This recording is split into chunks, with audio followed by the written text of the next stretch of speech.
Say, dirtbag. This is Kid Shriner, the voice of the Green Arrow, and you are listening to the DCAU Review, hosted by Cal and Liam, streaming at DCAUreview.com and on your favorite podcast app. Get charged up for action that'll shock your system. Tell me that's not cool. An unstoppable superhero and his crew embark on impossible missions and will bring mutated villains to justice. When Static's in the house, bad guys better step off. Pull the plug on crime with the adventures of Static Shock. Yeah! Hey everybody, welcome to the DCAU Review, episode 162. I am one of your hosts, Cal, and with me, as he is each and every week, my good brother and friend, the gentleman that operates our Twitter page. That's right, it's Liam. Liam, welcome to episode 162 of the DCAU Review. That's right. It's the second week of June, and or it is when we're recording this and airing it for the first time. If you're listening to this several years from now, it's another day. But anyway... Well, my mind just got blown. I know. Hello, the future. Anyway, we are at this time, at this point in history, we are going through a month's worth of Static Shock reviews, and we've got another one today with the returning villain Rubberband Man in the episode Bent Out of Shape.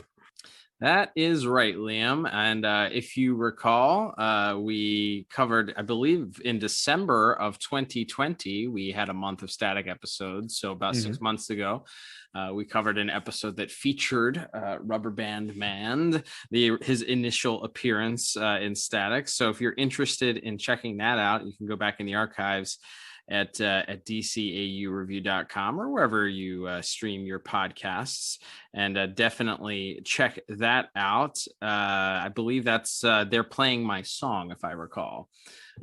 So that one, if I recall, there was some fun to be had with that one. So we will dive into this week's episode to see if we can have even more fun. But before we do that, we each and every week kick off, before we delve into our own analysis and recap of the episode, and then of course giving our scores for our various 4 categories here, we always supply the listeners with the official IMDb synopsis for this week's episode, reminding you that the IMDb synopsis is indeed crowdsourced, meaning that we always get to give our own personal opinion on it at the end here, Liam. But let's get into that. Before you do, we'll remind the listeners, this episode actually originally aired on the Kids WB back on the 27th of January, 2001, meaning we just passed the 20-year anniversary of this episode debuting, Liam.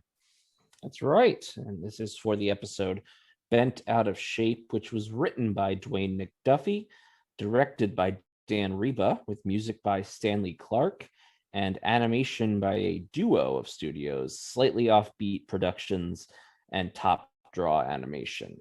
And that synopsis reads as such. Sharon's new boyfriend, a musician, is revealed to be Static's old nemesis, Rubberband Man, who recently escaped from prison. This time, Rubberband Man will stop at nothing to reveal Static's secret identity. Will he? Is that what happened in this episode? Well, and we get up with the plot. There's one scene where he tries to unmask him. Yeah, that is not at all. That gets an F. I give that.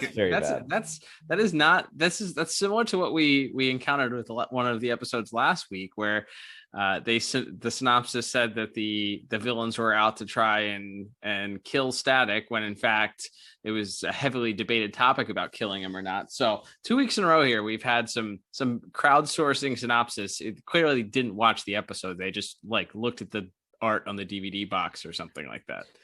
Yeah, I guess. Or yeah, they thought that scene where they fight in the alley was the end of the episode. One or the other. But yeah, so this episode is as we jump into plot here, is it's not good. Well, you can turn off the episode now because Yeah. you've heard our synopsis. But yes, I would agree with you. But why do you feel that it's not good, Liam? Yeah, so we start out, and Richie and Virgil and Daisy are going to a concert for this hot new act that's taken Dakota by storm. There's a line a mile long. They're trying to get tickets. It's sold out. They're really upset that they can't get in. And then Virgil's sister Sharon walks up and is like, "No worries, guys, I'll get us in." And they're Virgil and Richie are kind of making fun of her and saying, "No way." And yet she goes up to the bouncer, speaks to him for a few seconds, and is given a VIP pass. Come to find out that not only does Virgil's sister Sharon know Stringer, she is in fact and has been for a little bit now, and so she's able to get all of Virgil and his friends in. The concert starts. There's sort of a brief aside where Stringer and his producer are arguing over whether or not there should be pyrotechnics at the show, because it's a smaller venue and they're afraid it might be a fire hazard, but Stringer insists on doing the full show. But Mr. Stringer, 2 minutes. On my way. Why don't you guys find your seats? I'll see you after the show. Yo, V, look, a table full of free food. And it looks lonely. We better go keep it company. Stringer, I'm worried about the fireworks. Why? We've never had a problem before. But we've never done them on a stage this small. It could be dangerous. Look, my fans deserve a full show. I'm not cutting anything. What if we... You worry too much, Mario. Nothing's gonna happen. Yo, Vinny! Jingle in the house! And wouldn't you know it, a fire starts. And Static puts out the fire, and he goes to sort of confront Stringer, because as Virgil, he witnessed Stringer sort of laughing off the producer who wanted him to cut the fireworks. He grabs his arm, and wouldn't you know it, the arm begins to stretch. Yeah, it's like Virgil had no chill though. Like, he didn't care. First of all, he changes into his Static costume behind an amplifier, which, okay, everybody was distracted because of the fire, I guess, so nobody would have been paying attention. But he shows up in the club already that was a sold out, like, what are there, like 200 people in there? So you can pretty much whittle down who Static is based on the fact that he shows up in the club after the fire starts at this point.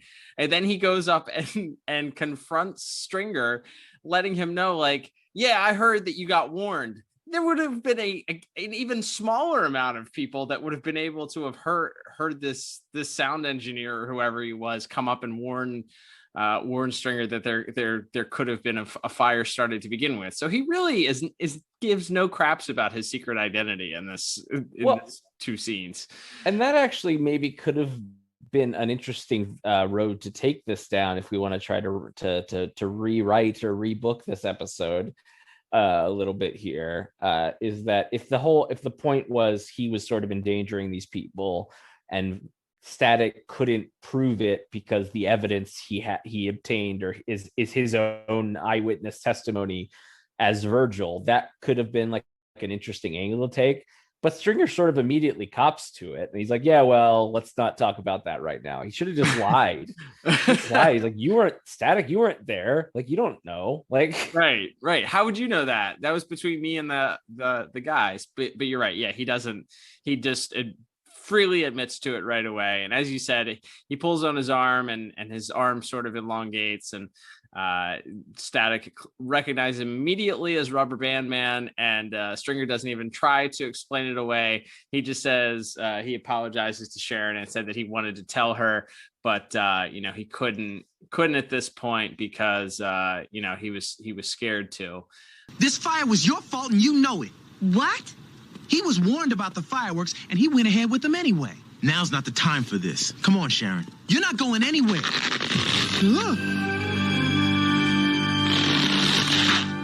Stringer? Try Rubberband Man. I was afraid to tell you, Sharon. I'm sorry. Nice apology, but it's not enough. I'm taking you back to prison. I'm not going anywhere, especially not with you. I had everything going for me this time, and you ruined it. Again!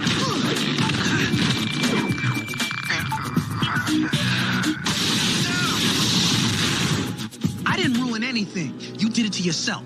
Both times. So he's actually gone back to his roots in creating music, which is interesting. As if you recall, that was he was responsible for creating some beats in that were stolen, which created him, allowed him to sort of take revenge in the previous episode. So him going back to his musical roots was interesting, at least. But the story doesn't get much better from there. Yeah. So they have a brief scuffle, Static and Rubberband Man. Rubberband Man escapes and makes a comment, which I think is maybe where our IMDb synopsis gets it from, about he's going to expose Static to the world the next time they meet. So yeah, in the meantime, there's a few minutes of Sharon being very sad and kind of moping, and they establish at some point that like paparazzi is kind of surrounding the Hawkins house, and their father is very, very upset and taking phone calls from reporters and rips the phone off the wall at one point. He's so frustrated. And it's clear that Sharon's very broken up about it. But then there's the I guess the B plot of the episode is Rubberband Man tracks down Static, who is out looking for Rubberband Man.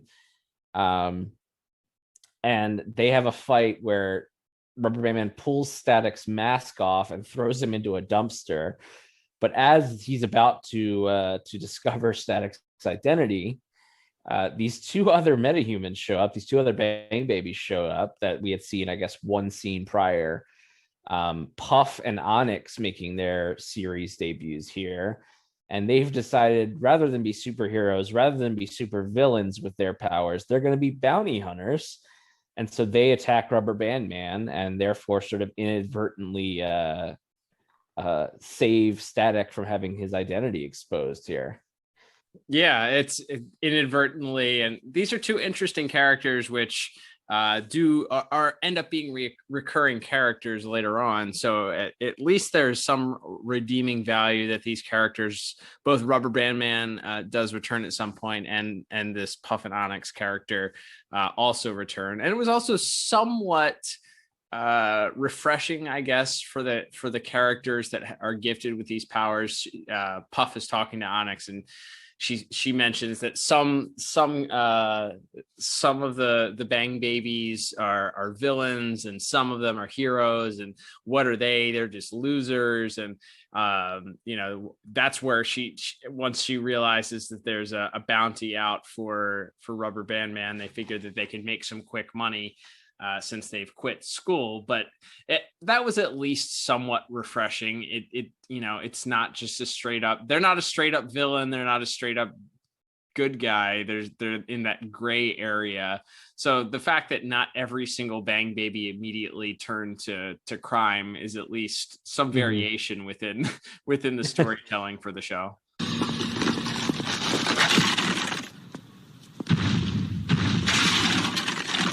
Looks like sourdough today.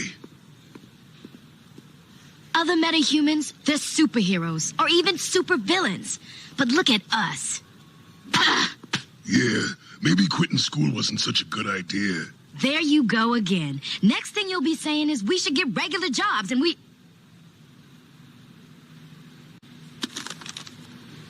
Do you know about this? Puff, I don't think journalism pays very well. The reward, Onyx. The reward.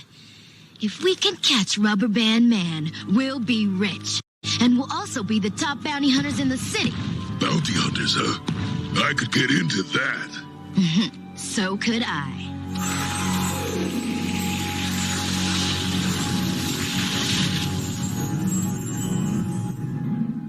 Yeah, no, I think they're maybe the most fun part of the episode for me. For sure. There's some good banter between them, and Puff is a pretty good foil and a bad guy or bad girl in this case. She has some pretty funny quips and stuff, and and that sort of creates the conflict. But yeah, it is they're sort of thrown in as the real villains, but at the same time, I guess the and we talked about this a little bit off air. Generally, especially when it's a Dwayne McDuffie script, and certainly with a lot of these Static episodes, there's usually some sort of deeper purpose to the story they're telling. There's usually some kind of either social commentary or sometimes political commentary or something.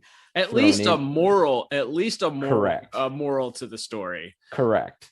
And that doesn't really exist here. Like, there's a little bit where Sharon kind of convinces Rubberband Man to turn himself in after she has a conversation with her father, where she says, he's a good guy, he's just made a few mistakes, and her father sort of tells her, well, that very well may be true, but he's still got to do the right thing and do his time, and then he can try to make a fresh start of it afterwards. And like, I guess there's a little bit of something there, but it's pretty like if our moral is somebody that broke the law and tried to kill people should go to jail, like I don't think that's like the strongest. It's not that that's not exactly breaking new ground or really kind of hammering home a specific moral.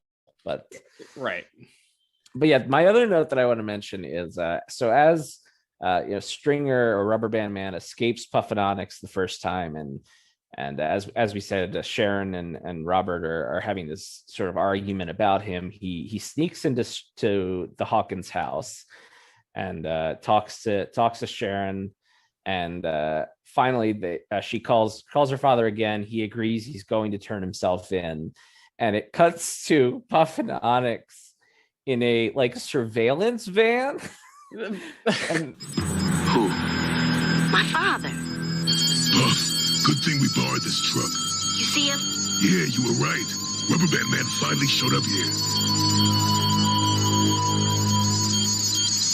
They've hacked into the Hawkins phone. They're tapped into the phones, which, if you remember, in the first scene, as you mentioned, Cal, they were apparently so poor that they were having to fish food out of a dumpster. Right. Outside of a fancy restaurant. Right. And talking about how they had nowhere to go and they had nothing going on. And they were school dropouts. Right. Suddenly, and we don't see them steal it. It's not established that one of them was going to school for studying criminal justice or something, or was in the FBI or something. So we don't know where they got this van or how they knew how to tap phone lines and stuff like that. But and so they overhear. I just love the line that Onyx has. Thank goodness we borrowed this van. What? Borrowed it? From who? Right.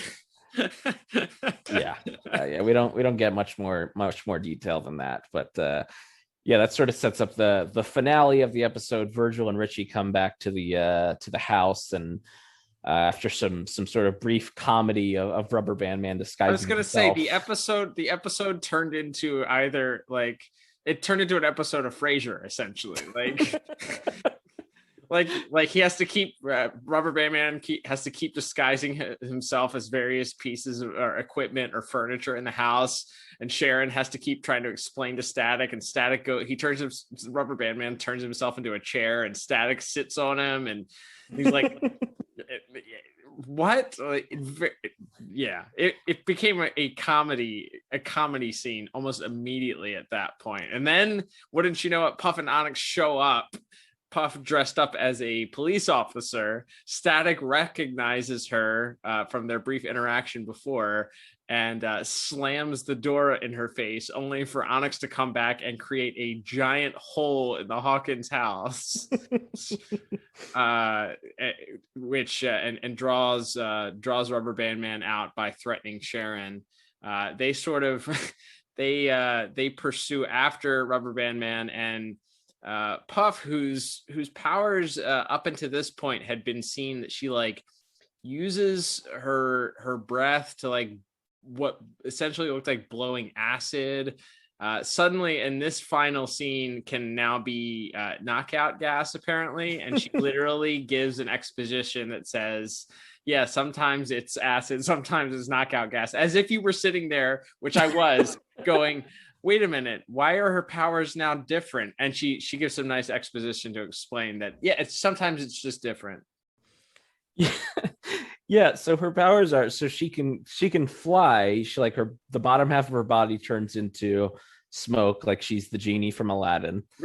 So that's one of her powers. Her second power, which we see throughout most of the episode, as you mentioned, is her blowing puffs of smoke, which are apparently contain like acid vapors. She melts like a wall, and side of a building, melts the trash can lid that Static is surfing on at one point because he's lost his reusable disc at one point, his flight disc.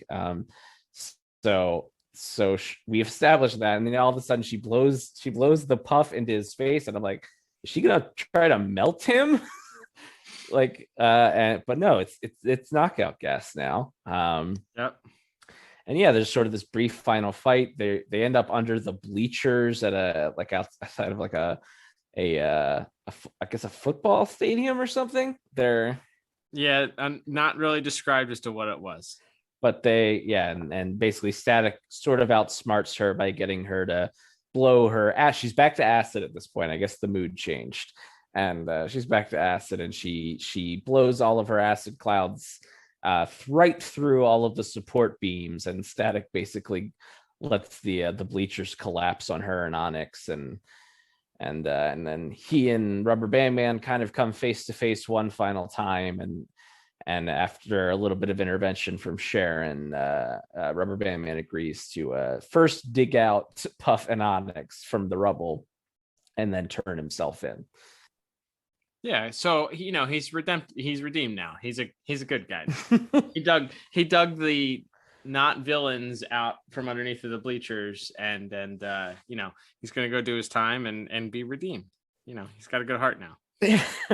Yeah, this will be followed up in future episodes, which we will certainly get to eventually down the line. But I think in general, I like the idea of one of these recurring villains kind of deciding to go on the straight and narrow. I like the idea of exploring the redemption for a super villain and things like that. I think that could be really fun. But as this episode being used as sort of the catalyst for him changing from villain to hero, or villain to at least not villain anymore. I don't know. It didn't feel. I guess the idea is he's so in love with Sharon that she sort of softened his heart, and he's willing to kind of do his time because that's the only way he could be with her or whatever. But overall, and I guess we can start getting towards scores here. I just, like I said, in a vacuum, I think there's an interesting story somewhere in here. Virgil's sister dating one of his enemies could be an interesting story. Virgil having a villain trying to expose his identity, it could be an interesting story.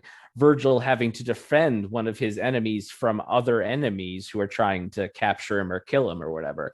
Like, these could all be interesting stories in their own right, but it just didn't come together in a way that really worked for me. And for all those reasons, I ended up with a 4 out of 10 for plot. I could not agree with you more, although I will say that I gave a score just a tick higher. I went to a 5 out of 10 for plot. I did enjoy Onyx and Puff. I think they're an interesting combination, like I said, going the different route and not just making them straight up villains, because really they're not doing anything wrong by trying to collect a reward for turning in the guy that's running from the police. But right. I guess the way in which they decide to do so is somewhat destructive, and that's where it comes in that they're not just straight up good guys. But the illegal surveillance. Yeah, and the borrowing of the equipment was probably, you have to figure there was some sort of nefarious scheme or scam that involved borrowing said van. So very, very kind of disappointed with this one, especially based on the last episode with Rubberband Man in it. Had some heart. It had some interesting beats to it. I think that we both for that episode agree that he was a pretty sympathetic character. And in this episode, it's very odd that they went the route. There's his motivation is not very clear as to what's the point. Like, oh, he got exposed and he's Rubberband Man, but he's out of prison. He did his time in prison.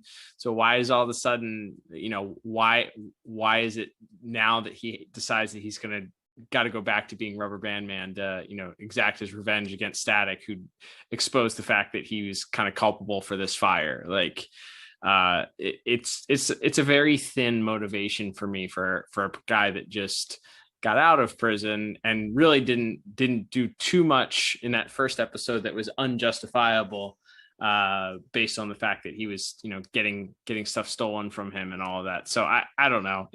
That was kind of disappointing that this character, who I liked a lot from that first episode, was seemingly somewhat misused and just kind of turned into a bland, plain character for this one.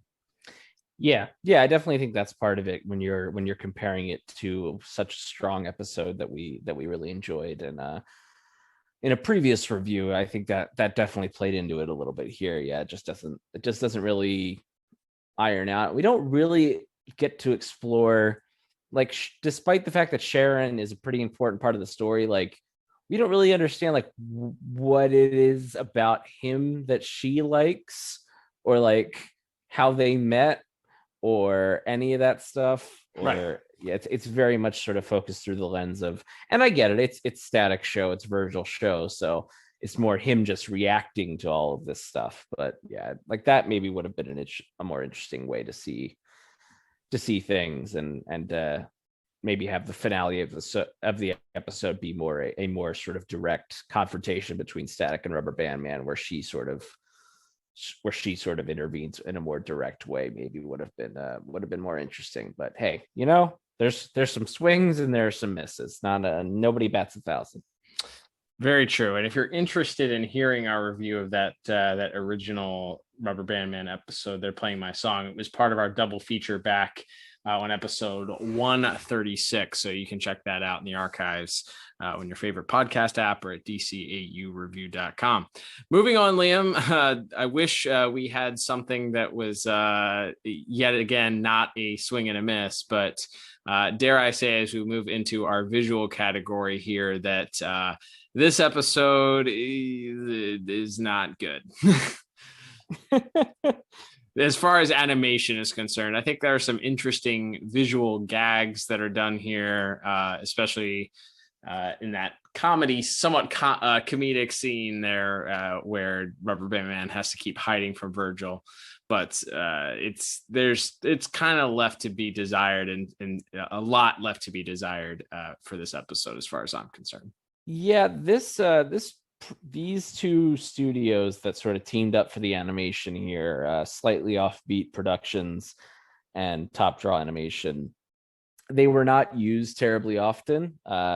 They were mostly paired with each other, so it seems like maybe they were the overflow studio when Coco and Dong Yang and a lot of the regular studios that Warner Brothers and DC Animation used were maybe their plates were a little full, then these folks would get a little bit of work. Slightly Offbeat did a lot of, like, they did some Disney cartoons as well as some PBS stuff, and Top Draw looked like they had done a good amount of anime stuff, as well as some and some other sort of younger children cartoons. And obviously nothing wrong with that, but it just did not feel like a lot of this episode didn't feel consistent. And we've talked about how it can be jarring going from, say, a Batman the Animated Series or a Justice League into these earlier Static seasons, especially. But even per the standards, like, I think we've done enough of these early Static episodes now that we kind of have established our baseline for, what is on and off model, what constitutes good and what we feel is good or bad when it comes to this sort of specific style of animation and character designs and all that. And one of the things that the first thing that came to mind is people's character models are just wildly changing throughout this episode. Head shapes head sizes, length of neck, like the sizes of like their lips and their expressions on their face. Like it's very, and maybe that comes from these are two studios that are used to doing like I said, like programming for younger children, where you're doing big expressive faces and there's more change in that kind of stuff. But yeah, I just felt like there's the character designs were immediately like there's something a little off here for me. There was a lot off, and I felt like every character had the characteristic of Rubberband Man and just stretching and being weird and goofy. I think you're spot on with different models changing. I felt like at times people looked like they were kind of like walking on an angle, or like we had some warbliness of it. Some of the characters were kind of like vibrating and shaking a little bit, and just not. It just is not good. Yeah.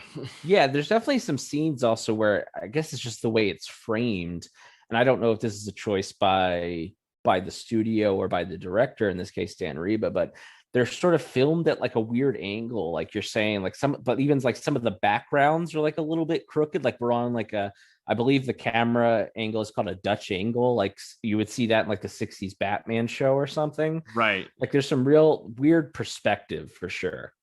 Yeah, it was an odd choice. And, I wonder if some of it is the fact that you also have two studios that I believe you said are in two different countries working on this instead of one office, or even in one specific country where there might be some language barriers or communication stuff that's happening between the two of them if they have to work together or what have you. But it does not feel like a solid piece throughout, which is a shame, because Rubberband Man is such an interesting character, and there are some interesting visual gags that they get to do. One where he disguises himself as a satellite dish, a cable satellite dish, I thought was interesting. And he disguises himself as a vacuum later, and it mentioned already he disguises himself as a chair. So there's some interesting, at least visuals.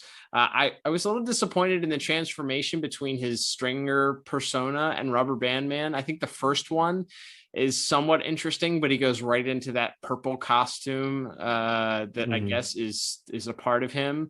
And then he later on there's another transition where that happens, and he more or less just phases into the Rubberband Man persona from the Stringer persona. There's not as much transformation, so it felt like there were some corners that were cut there. I will say I think that the character designs for Puff and Onyx are pretty cool.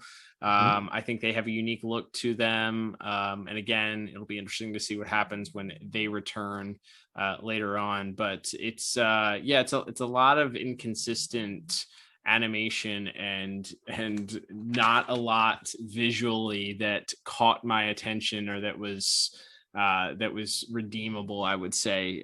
So for all of those reasons, I ended up giving animation and visuals a 3 out of 10. Wow. Yeah, I'm right in that same ballpark. I went 4 out of 10. Yeah, I think the most fun is still the Rubberband Man stuff, but you mentioned this, and this maybe delves into plot more than animation here. But so it's established that this purple suit that he wears when he's in his Rubberband Man persona, I guess that's just part of his skin, like. Or at the very least, it can change like his skin. I think we discussed this a little bit in the first episode too. But my question is then, if he can do that, if he can make clothes that are a different color, it's not like Stringer's outfit was not a purple and white suit. It was like red, and he had like a do-rag on and all this stuff. So he can make clothes out of his skin, or this suit can change into clothes for him, whatever. So why was the satellite dish and the trash can and the chair and the vacuum cleaner, why did they have to be purple with Rubberband eyes? Man? Yes. Yeah. That's a good question. Other than for the viewer at home to go, oh, that's Rubberband Man. He's right there. Right. Duh, Static. Right. There's And no for purple some satellite dishes or purple. Your sister doesn't own a purple vacuum. yeah. And there's a line, even there's like a throwaway line where she's like dragging him as this vacuum cleaner, and she's complaining that he didn't put wheels on the vacuum. And he said like, oh, wheels are hard. So if there was like a line where he's like, I really have to focus to change like my change colors and stuff, I would at least be like, okay, whatever, sure. But they don't really imply that it's like physically hard for him to change his shape. So yeah, I don't know. It was just weird. But like I said, I think there's some comedy there where he's disguised as the trash can, and Virgil kind of walks up and is poking it and then walks away, and then a dog comes up and is about to go to the bathroom on him, and then we cut back and the trash can has grown legs and the dog's biting one of his legs. It's very silly, very cartoony. But yeah, overall, like I said, it was just that nearly complete lack of consistency in character designs, and a lot of this episode is just two characters talking. So you really need those moments to be pretty strong, and this one just didn't measure up. Agreed. All right, Liam, let's move on to our next category, which is going to be music. There's nothing offensive this week. No lyrics accompanying the music. So that's 3 in a row here for Static. So that always gets at least an extra point in my score as far as music is concerned. But I wish there was more music stand out in this week to talk about. But I didn't find much other than the fight scene at the end, the music that accompanied that, and there's a couple of scenes that are punctuated by these random, like that sound that you make when you like sit on a keyboard. But like, yeah, there wasn't a whole lot that I noticed musically outside of that. What did you have for musical notes? Well, I think we would be remiss not to mention Stringer's Keytar solo. Of course, good point. Yeah, the episode we see Stringer, who we're established is, as far as we know, legitimately has become like a big star. And as you said, based on the previous episode, we do know that Rubberband Man does have quite a bit of talent, a lot of musical talent. But when we see him on stage, he's on this like small stage. There's not really like a set. It's just him on a stage. There's red curtains and he's playing the guitar. And it's very, I didn't quite get it, but maybe that song goes on for 4 minutes and we just heard the intro before the fire started. But yeah, no, I thought like all the action sequences had pretty solid, what you would expect from a Static episode. But yeah, it doesn't feel like there's a strong theme, or even like I think a lot of the villains, lyrics or not, something like, somebody like Kangor, who we've seen a few times, has like this real specific theme that plays that's specific to his character. And I think Hot Streak and Ebon have each had their kind of own themes, or at least a style of music that accompanies when they appear. And I don't really feel like we had that for Rubberband Man or for Puff and Onyx here. So yeah, nothing wrong with it, but nothing really stood out to me all that much. And that's why I gave music a 5 out of 10. And I gave music a 6 out of 10. I think that extra point comes from not having music that was distracting. But it was fine. I think that the punctuating music for the fight scenes works out well, especially when Puff and Onyx sort of show up the first time, inadvertently saving Virgil's secret identity from being exposed. I didn't mention it in visuals either, but I did appreciate the comedy of that scene, as well as Virgil is sort of hiding in this dumpster, and the dumpster's getting tossed back and forth, and they keep cutting back to him in the dumpster rolling around as it's being tossed. That was another comedy point that I appreciated, at least from the plot. But yeah, music wise, it's fine. It's not distracting, and I think that's the most of what I could have asked for in an episode that I already was not loving.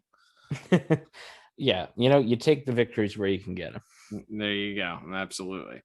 All right, Liam, I guess that moves us on to our final category for this week, which is going to be voice acting. So we have a fairly not a huge cast here, but we have some new characters being introduced, but one of them voiced by somebody who happens to be double dipping for this episode. But let's talk about this week's voice cast.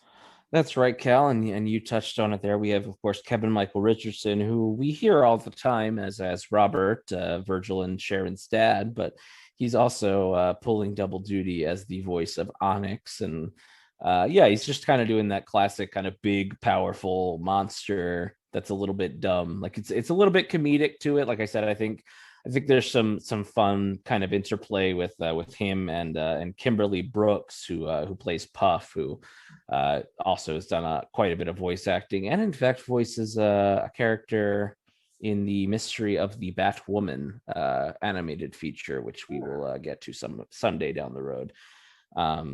Also playing off of Kevin Michael Richardson in that movie, in fact. But I think they're, as far as like fun stuff in this episode, I think they're playing off each other. And then, like I said, I think Kimberly Brooks as Puff, she's got some pretty funny lines, and she seems to really relish that I guess they're not technically villains like you said, but when like her sort of quips with Rubberband Man and then with Static later on in the episode are pretty fun. The pretty ones are never very bright. Who are you? What do you want? Name's Puff. Mr. Sleepy over there goes by the name of Onyx. And what we want is you. Bounty hunters, huh? Good luck. You don't want to make this easy? No problem.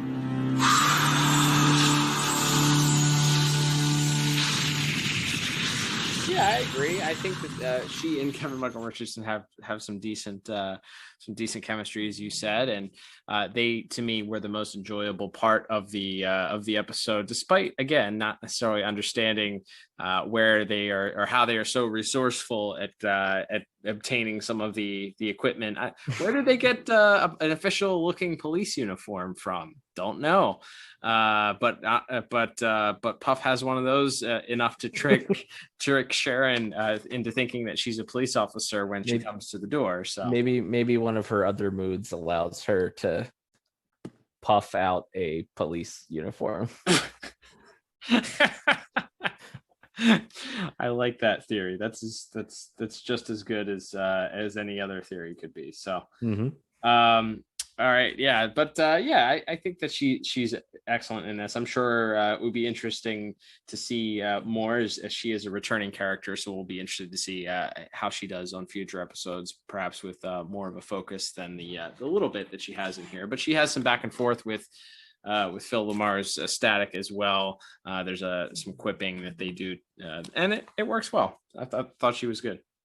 Absolutely, yeah. And otherwise, we have a few minor players. We have Crystal Scales briefly as Daisy, Jason Marsden briefly as Richie.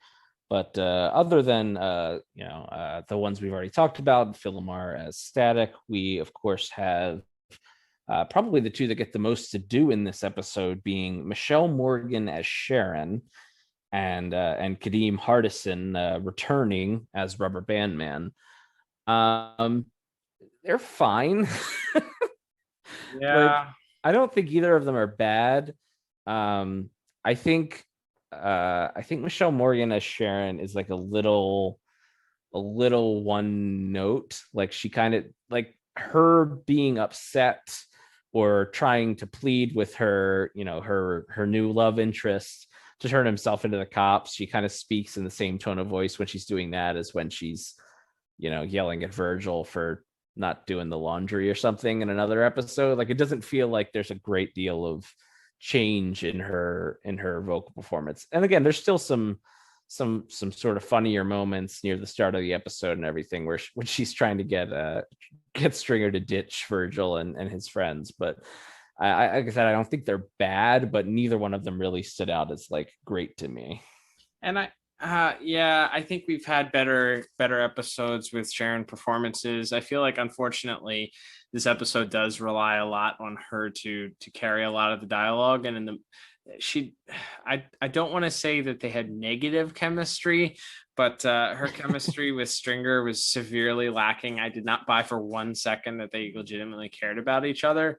And some of that could have also been dialogue that was written, but it just didn't, their performances also didn't come across as if they cared one little bit about each other. So yeah, I think that's going to be tough to give a good score when the main focus, which is the whole like main center point of the plot, is this romance between Static's sister and one of his arch supervillains.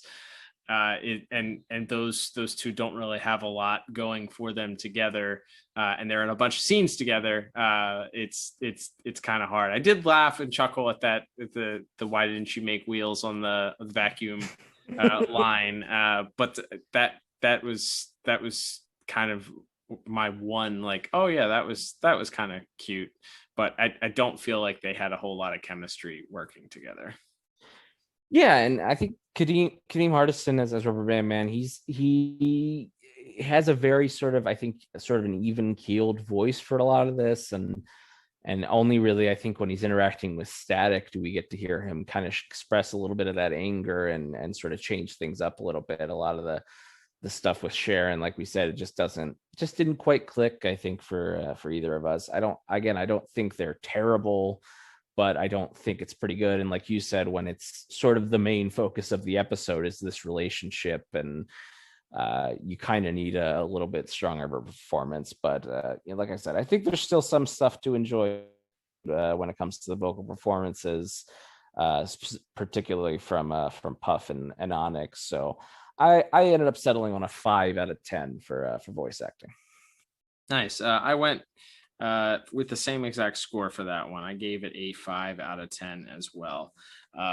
Middle of the road, we get double dipping of Kevin Michael Richardson, who is great, and he's awesome. I think in both roles, I don't feel like they did enough to sort of make his voice that different. Like, it was pretty obvious to me right away. It's like, oh, Kevin Michael Richardson is doing two voices in this episode, especially because you have Static's dad's pretty prominently featured in the episode also. So doing something to have altered his voice a little bit, I think, or further altered his voice for Onyx probably could have behooved them. But with that said, Static doesn't have a whole lot of opportunity, I feel like, and to really shine, because the focus so much is on Sharon and Stringer and their romance. So so for all those reasons, I think middle of the road is pretty on point for both of us. It makes sense.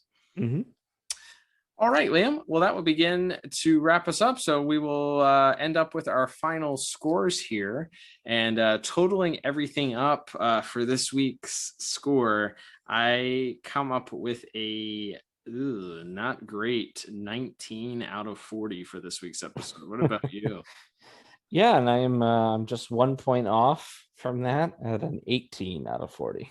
When we're in the teens, it's never a good episode. So dare we talk about rewatchability for this week's episode? Because I guess the argument can be made, as we've already stated multiple times. So Rubberband Man does make a return later on in at least one more episode, if not two. And then this is just the introduction to the Onyx and Puff characters, who also make several returns. Onyx makes a return actually in the Justice League episodes. So there's some long-term storytelling with these two characters. So where do you land on rewatchability for this episode that we both graded in the teens?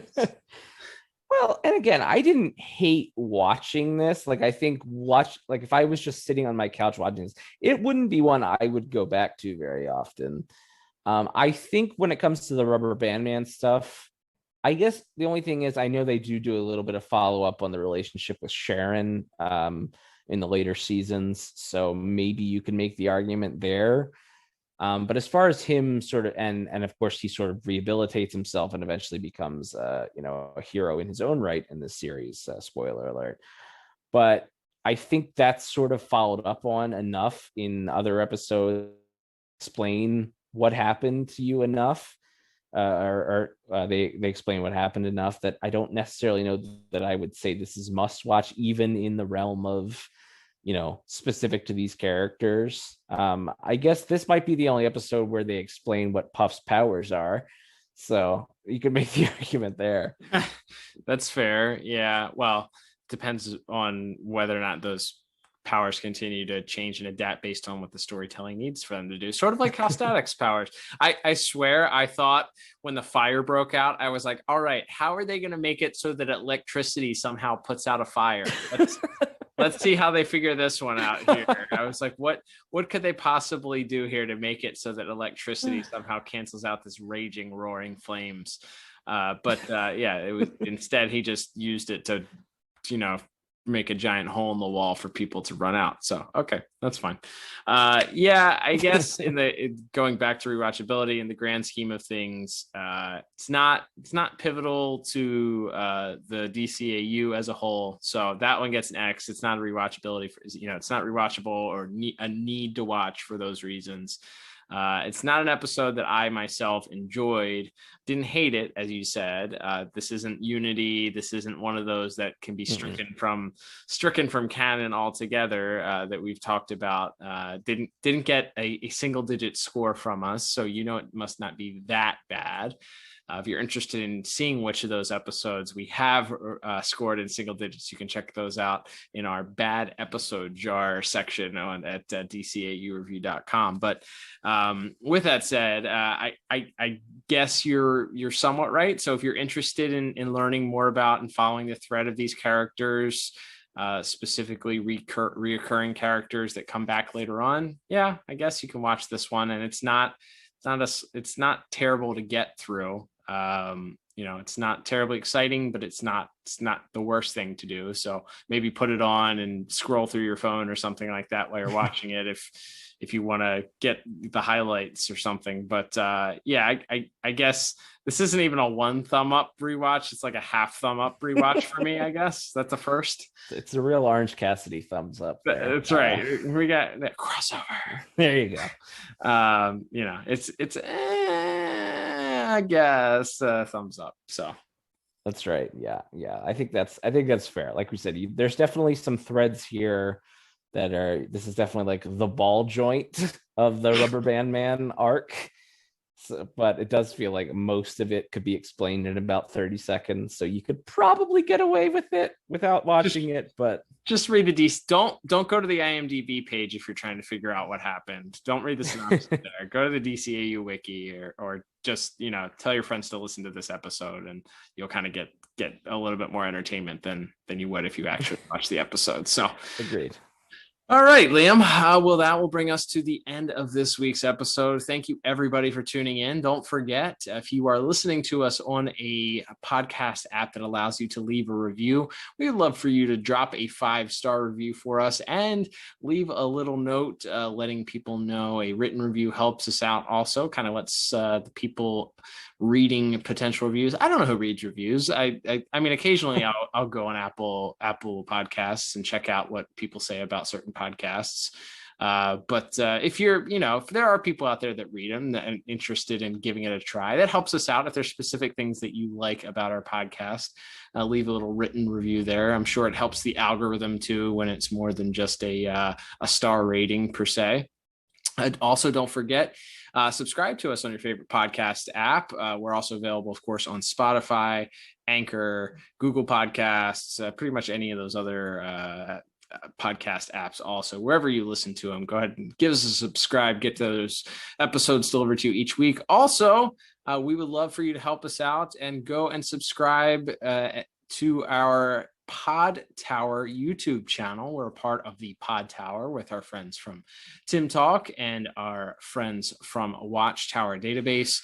That is a one-stop shop for some great content from DCAU people, ourselves included. So if you're interested in supporting us, head over there. We're looking to get to 1,000 subscribers. So we're slowly getting there, but we love to build that fan base up as well. If you're feeling extra generous, you can go support the podcast by buying a shirt or a hat, you can head over to DCAUreview.com, click on the little store tab at the top. It'll take you to our shop. You can support the podcast that way, if you will, with your dollars. We would very much appreciate that. And now that we've got all of the shilling out of the way, Liam, I would love to talk about our preview for next week's episode as we continue here with our month of Static Shock. That's right. We've got we will be continuing on with Static next week with one more episode this time around from the first season, and we will be in fact reviewing the episode Tantrum, which has an interesting villain and a pretty interesting subplot involving Virgil sort of dealing with some troubles, some emotional issues. So it'll be a really interesting episode to take a look at next week on a very special episode of Static Shock. That's right. Looking forward to it. But until then, I'm Cal. And I'm Liam. And we will talk to you on the next episode of the DCAU Review. Bye-bye.